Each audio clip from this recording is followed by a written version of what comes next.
We now move to the dialogue part of this session. My proposal is that I will take 5 or 6 interventions to make certain that we have a diverse set of views before returning to the panel. So please do hold up your name cards for a moment longer so that I can properly take them down. There's a gentleman there, if you can just shift it around so I can see. Yeah. Furukawa, Lee, back row. Thank you very much. Could I start with Christian Lemire, actually from the IISS? Thanks, John.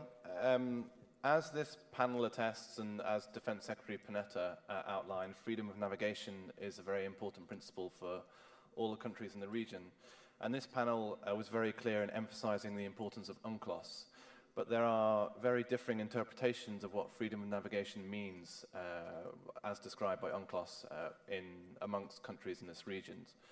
I would emphasise in particular the difference in interpretation between the US and China on military surveillance activities in exclusive economic zones.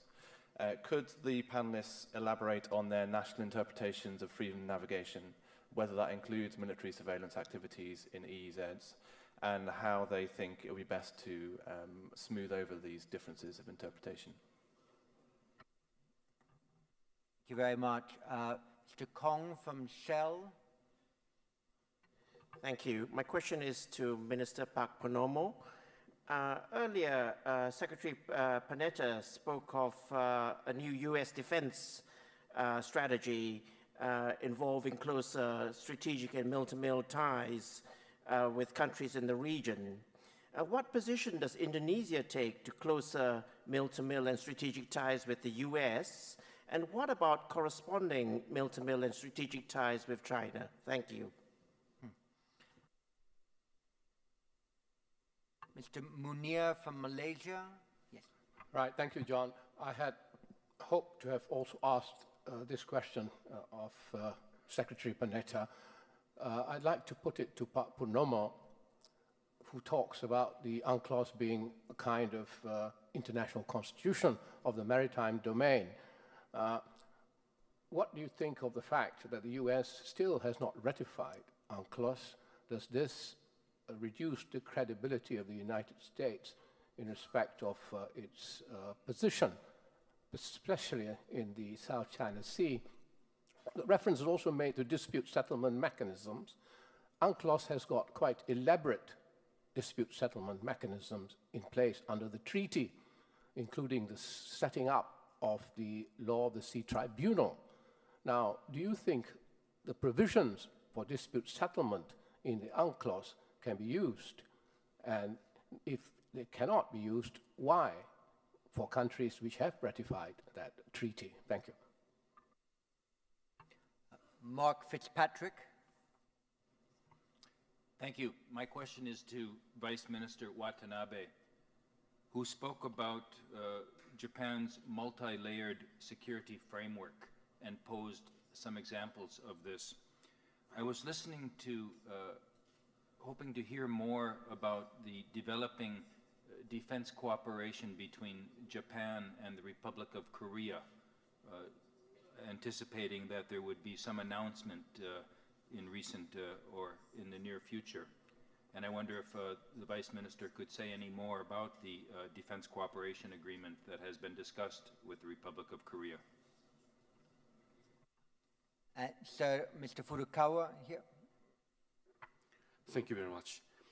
In areas of maritime security in Asia-Pacific regions, there already exist very valuable networks among Asian-Pacific regions, which consist of maritime law enforcement authorities.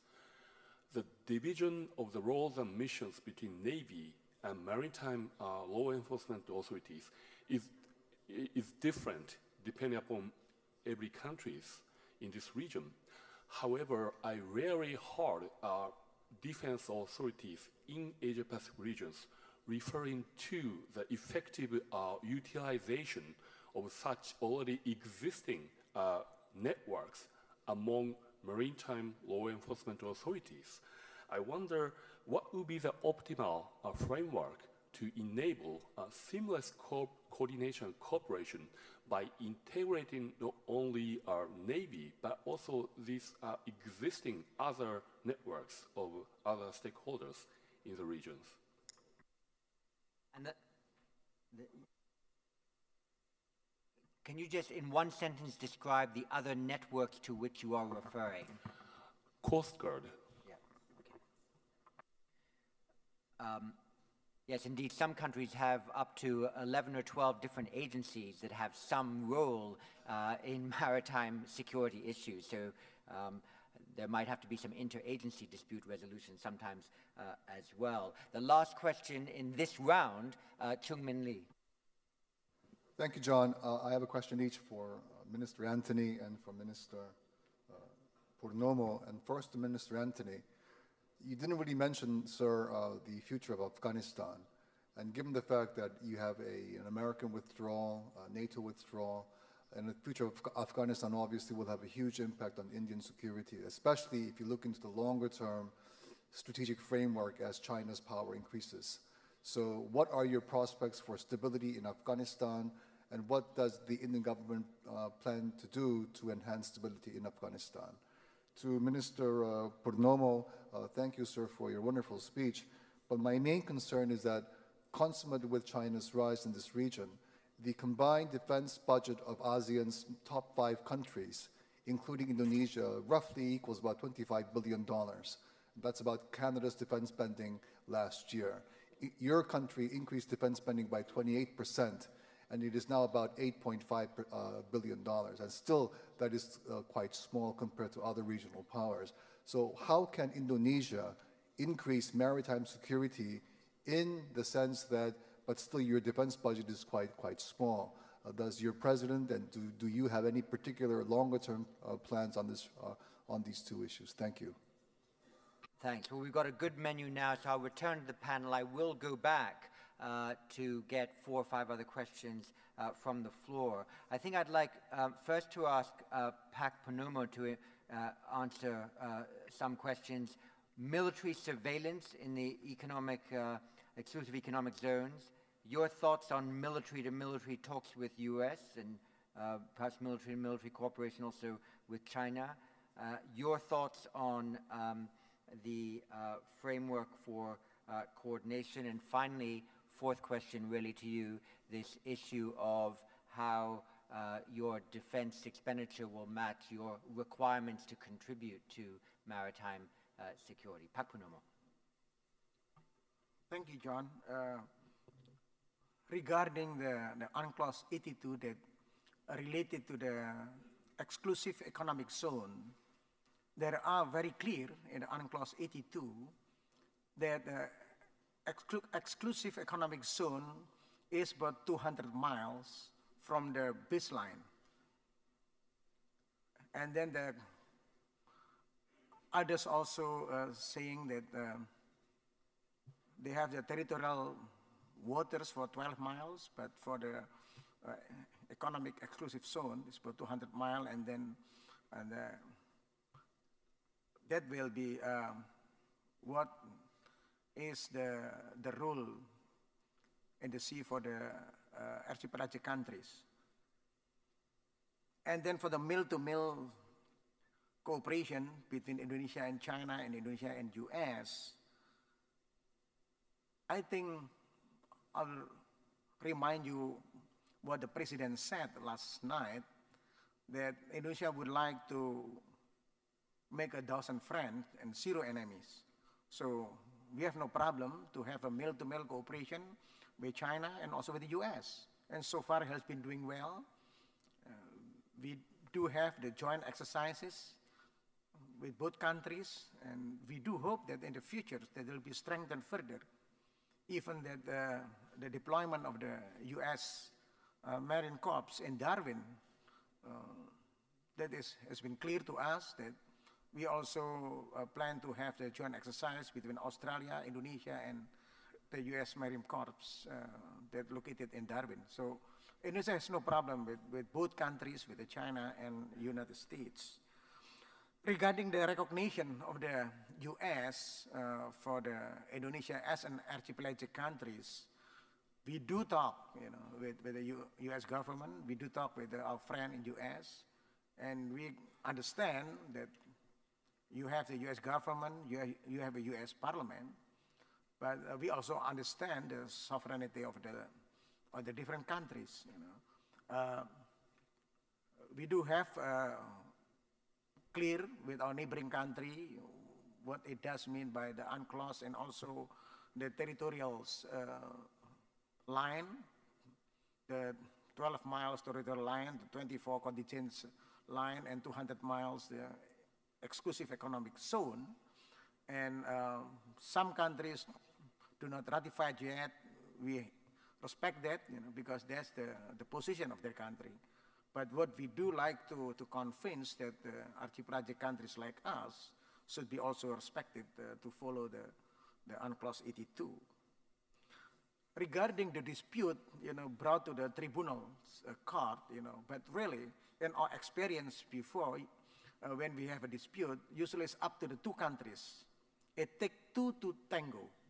We cannot just bring ourselves to the international court in Den Haag and Amsterdam, but usually that both countries that dispute is the one that will make a decision to bring that to the court and up to the court to make a decision. The ASEAN networks, I think I'm not clear what you really asked. Cooperation not just between navies, but coast guard and other police. In the case in our country, now we have 7 institutions that involved in the maritime security and the maritime patrol.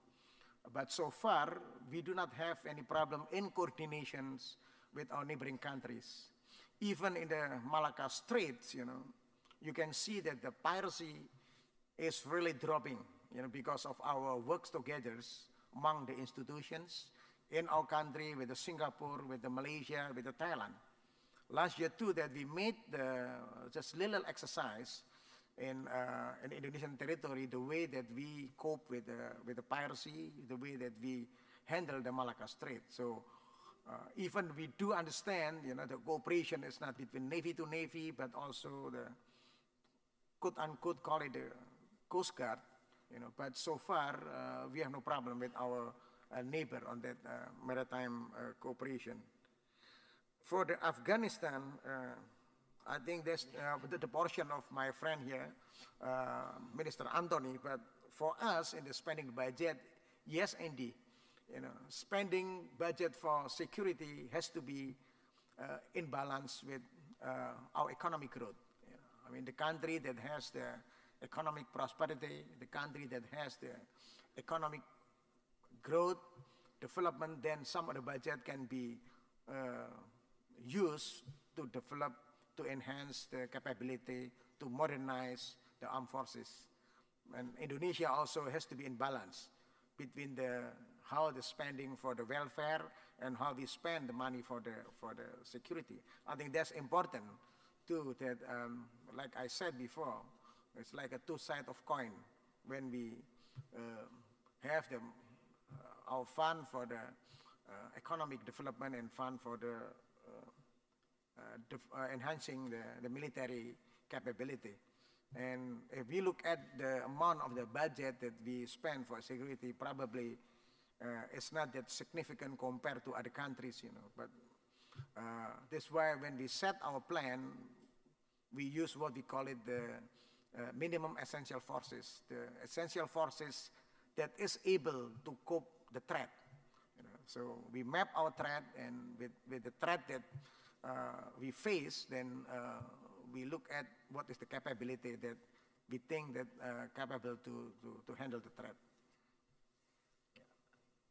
I might next then ask Mr. A K Antony to answer the questions posed to him, perhaps in particular whether India has any special view of the rights that it would like to reserve in respect of military surveillance in EEZs, but perhaps you could also say a few words about the situation in Afghanistan, and add to that a third maybe answer as to how you might be cooperating with the states of West Asia, possibly even including Saudi Arabia, in ensuring maritime freedoms in other waters. Mr. Antony.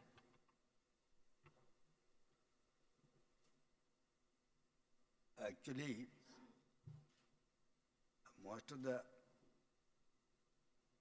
questions were raised when in their mind mainly issues connected with the South China Sea as uppermost. Indian Ocean region, they are not that much concerned. But at the same time, we are very clear, whether Indian Ocean or South China Sea or Pacific, we believe in the freedom of navigation in the international waters to all countries. But at the same time, right to passage should be as per the internationally accepted procedures and principles. Coming to the question of EEZ surveillance, we are also willing to cooperate with countries and sharing information. But any mechanism of surveillance, we strongly believe, it must be under the auspices of United Nations. No other type of mechanism we don't support. And the issues concerning Saudi Arabia and the Middle East, we are also now developing more close relations with entire Middle Eastern countries, because our energy securities mainly depend on energy from Middle East. 20% of our energy is coming from Saudi Arabia, nearly 12% from Iran. So we want peace and stability in the entire West Asia and Gulf countries. So we believe all issues in Middle East and Gulf should be resolved through dialogue and discussions. We don't subscribe the view of any approach of confrontation on destabilization in the Middle East. That is our basic approach. The issue should be resolved through dialogue, discussions. We don't subscribe any confrontation approach. Coming to Afghanistan, we are very much concerned about the development in Afghanistan. Before our independence, actually, Afghanistan was our next door neighbor. Even now, we have a very close relation with Afghanistan, not only with the government, more than the government, people of Afghanistan, historical linkage with us, civilization linkages with Afghanistan. So we are also concerned about the fallout, possible fallout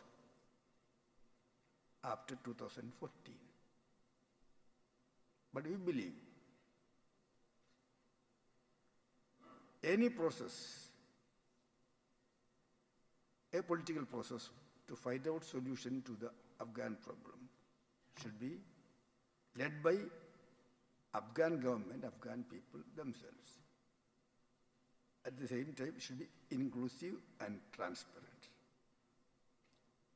After 2014, when Afghan government and Afghan people themselves taking on the entire responsibility, we believe that we have to strengthen the Afghan National Army. It is the responsibility of the international community to strengthen Afghan army, Afghan defense forces.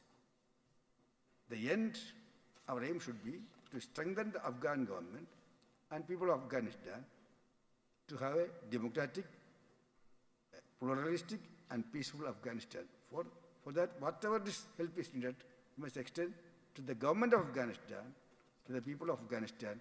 We must allow them to have their own way to find a solution to the Afghan problem. So any political process to find solution to Afghan's problem in a long-term perspective should be left to the Afghan government. It should be entirely led by Afghan government, and at the same time, it should be all inclusive and also it should be totally transparent. That is the Indian approach. Thank you very much. And to the Japanese Vice Minister, perhaps your thoughts also on military surveillance, but certainly on your defense relationship with the Republic of Korea as well, please.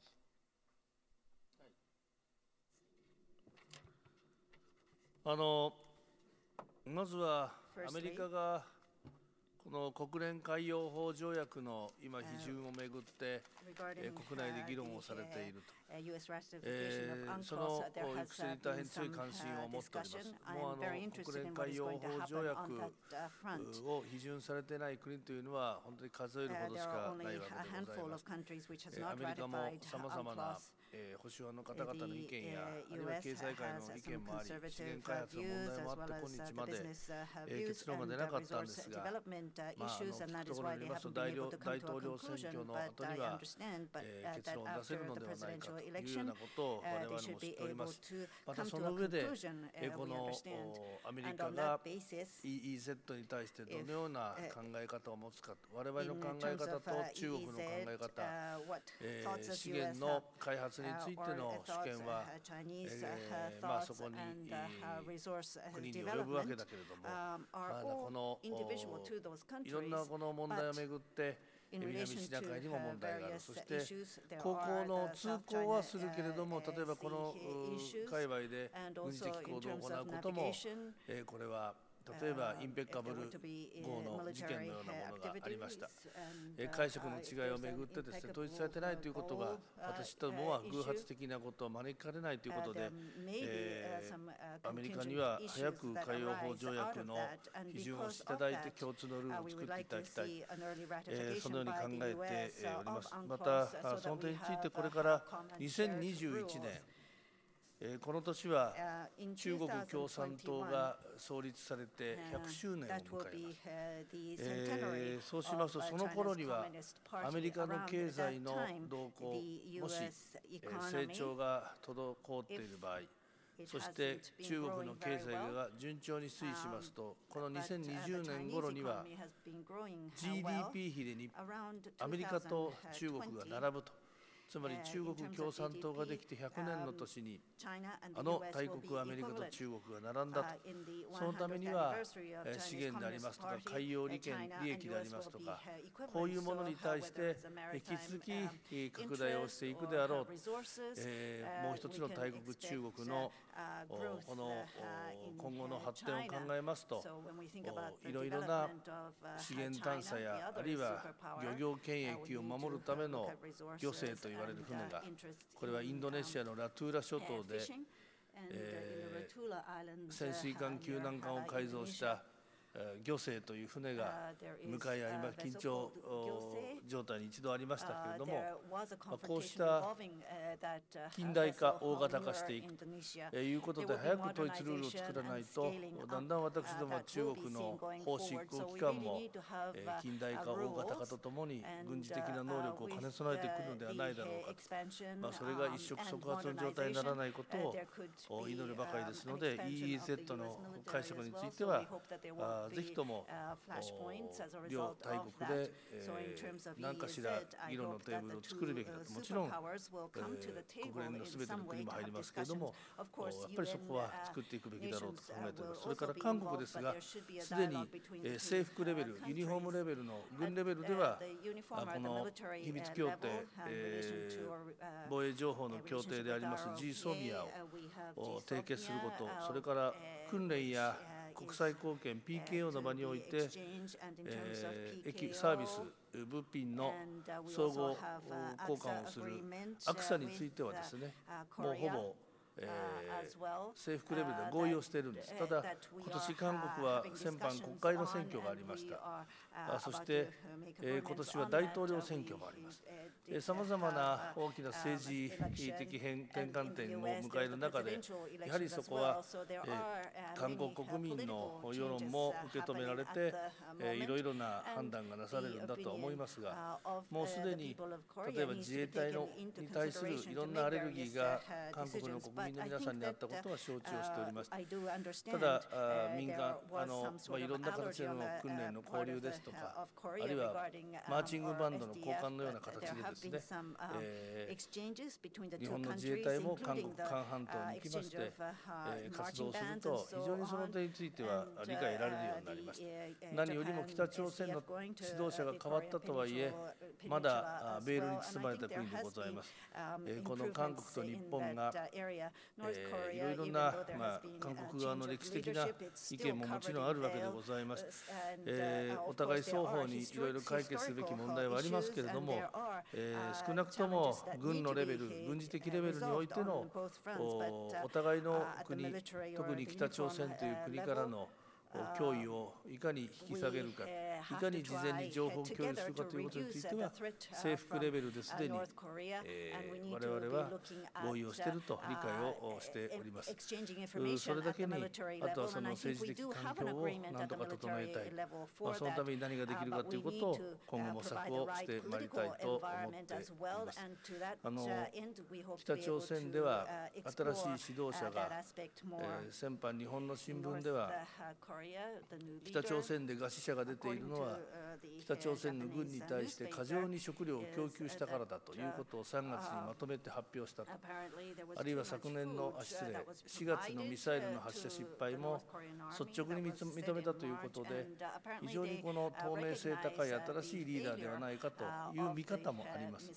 ただ全く今のところは保守派の方々、キム・ジョンイル政権を支えた人たちによってキム・ジョンウンは支えられているわけでありますので、今後の展開についてはあまり希望的観測を持つことはいかがかと思います。それだけに、当然韓国と日本が安全保障の面において、協力していくことは周辺国にとっても一つの安心材料になるという使命のもとで取り組んでまいりたいと考えております。以上です。Thank you very much. Let's take 3 or 4 more questions, and yes, and then there was someone at the back earlier who I hadn't been able to recognize. Yes, I'll start with you, sir. I think it begins with A or I. Yes, go ahead. Give us your name and your affiliation. And Robert Asen from the Centre for Strategic Studies in Wellington. I have a question for Minister Purnomo. I think you said that as a non-claimant country, Indonesia still has unswerving interests in the peace and stability of the South China Sea. So I'm just wondering if I'm right, whether you could explore for us what those interests are. And for Minister Antony, if you could explain your response to Secretary Panetta's emphasis on the Indian Ocean interests of the US, that would be good too. next from Malaysia, Mr. Jawahar. Thank you, John. I have 2 questions addressed to all 3 distinguished panelists. First, do you think China is a threat to your country and to the region? And if it is, in what way? Second, do you think that China, like all other countries, including yours, has a legitimate right to improve its defense capabilities and, like all other growing economies, devote increased resources towards that purpose? Thank you. Rahul Roy Chowdhury. Thank you, John. My question is to Defense Minister Antony. In your address, you highlighted the importance of dialogue and discussion in dealing with contentious maritime issues. Earlier this year, India agreed to begin for the first time talks with China on maritime cooperation. Could you elaborate on what India hopes to achieve from these talks once they begin? Thank you. I think it's Mr. Graham, but do correct me if I haven't been able to read. That's right, Mr. Chair. Thank you. 2 questions, if I may. I would like to seek out all the panelists' views on relating maritime security to regional multilateral groupings. There are no shortage of fora that have maritime purviews, including ASEAN, which has its own maritime forum, the ADMM+, which has its own working group structures, The ARF for many years has been designated a lead on maritime cooperation. And the East Asia Summit, there was an attempt to, I think, set up a maritime forum at the last summit, which, however, I think opinion was divided. Given this profusion of maritime fora, there is, however, no clear focus, as far as I can tell, on a division of labour about what maritime issues should be dealt with where. So I would seek out each of the speakers' views on which fora are appropriate. And secondly, to Vice Minister Watanabe, we've had a lot of discussion so far focused on South China Sea. There's been no mention yet of the equally serious tensions in the East China Sea and the Yellow Sea. I believe there was a recent negotiation between Japan and China dealing on these issues. I would appreciate any update you have on that. Thank you. And I can take two more. Anyone who, yep, Mr. Liu and Barry Desker. Thank you, John. Fu Guoliu from Institute of International Relations, National Chengchi University in Taiwan. In this dialogue, many officials already mentioned the freedom of navigation in the South China Sea. But I think since 2 years ago, there are a number of international conferences already confirmed that this is not the issue in the South China Sea. Probably the issue haven't been really addressed here clearly, because most arguments referring to the freedom of navigation is based on the understanding of UNCLOS. But now the real question is China and Taiwan jointly confirm that 9-dash line, where there is an ambiguous part, I believe should be discussed further between all countries, all parties related in the South China Sea. So my questions addressing to Minister Purnomo, when you address to this freedom of navigation, it seems to me that you are referring to UNCLOS, every right, including the overfly and freedom of exploration of energy in the South China Sea. But I think the real question is exactly how to define the right or the line in the South China Sea. So I would very much like to hear how you go further with this comment. Thank you. Barry Desker.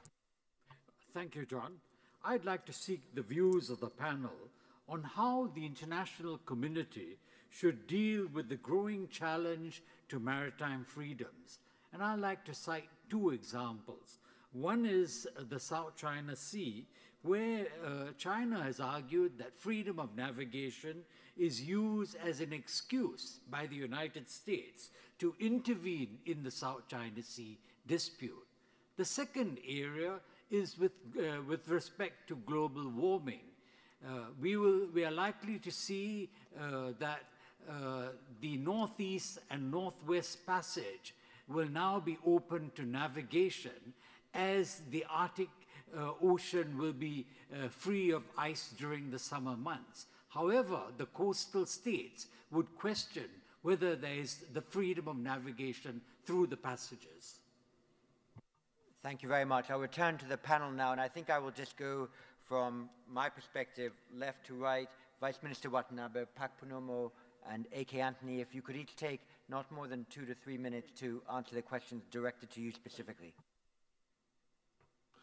はい、中国はまず脅威かというご質問でございました。この点については、一つには軍事的な予算の拡大が非常に不透明な形である。なかなか中国のこの軍事的予算の伸びというものがどういう意図を持ってどういう能力を増やそうとしているのか、その点について不透明であると、このことについてはやはり脅威と言わざるを得ないというふうに思っております。ただし経済的にも文化的にも歴史的にも日本は中国と関係を保ってまいりました。そういう意味では経済は相互に交流を拡大しながら、これはただ反面でこの軍事的な面においてはやはり懸念すべき点があるということについてはどの国も同じであろうというふうに考えております。それからイエローシーの問題がありました。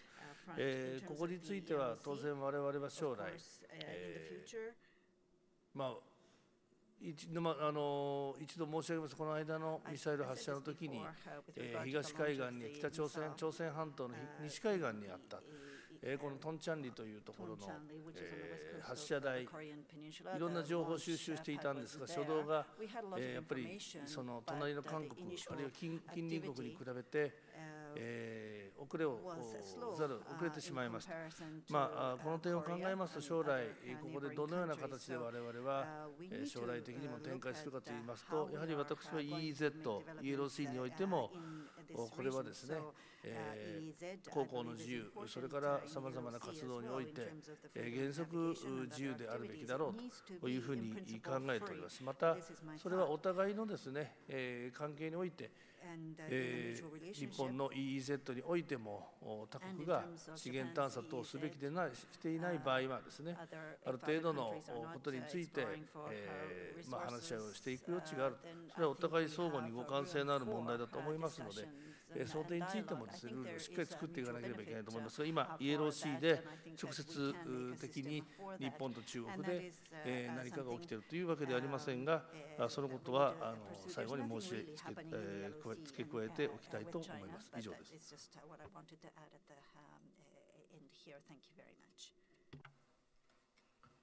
Well, regarding the stability in the South China Sea, I would like to refer back in year 2002 when the ASEAN and China signed the Declaration of Conduct.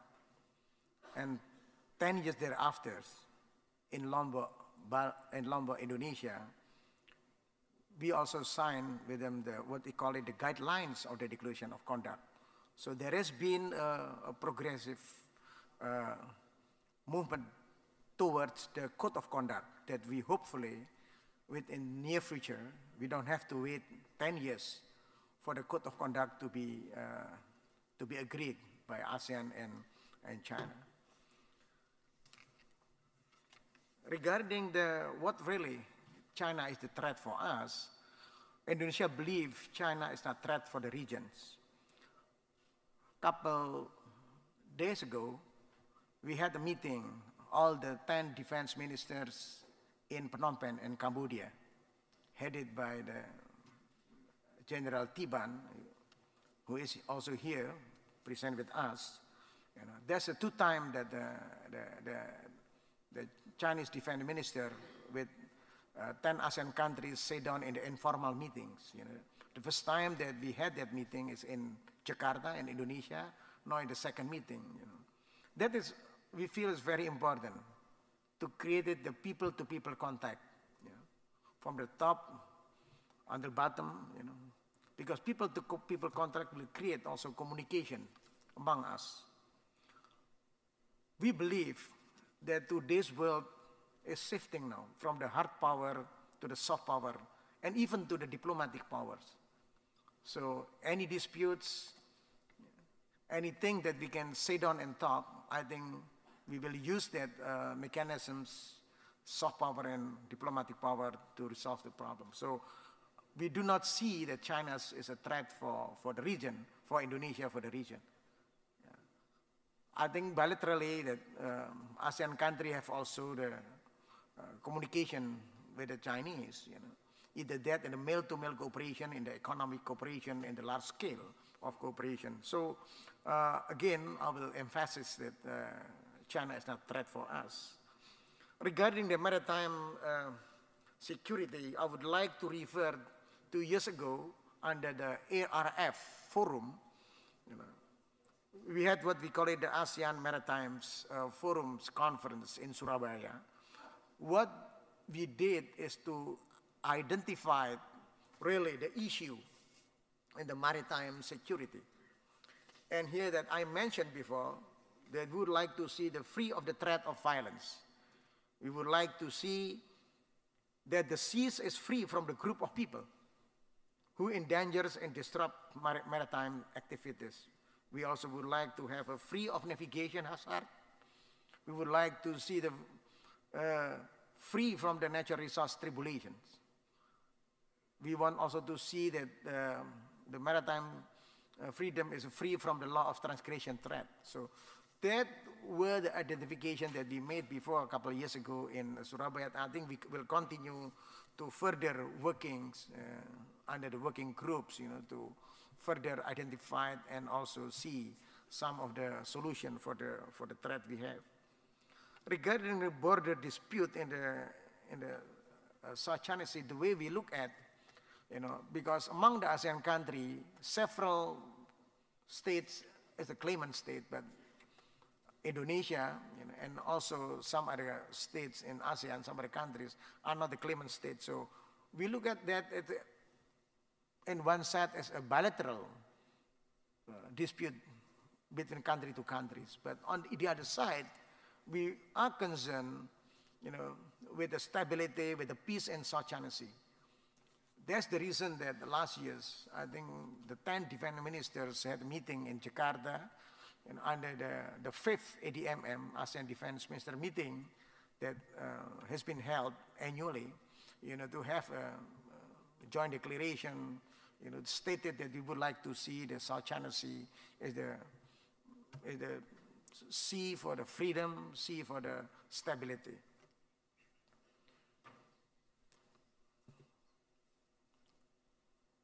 I think that's it. Thank you very much.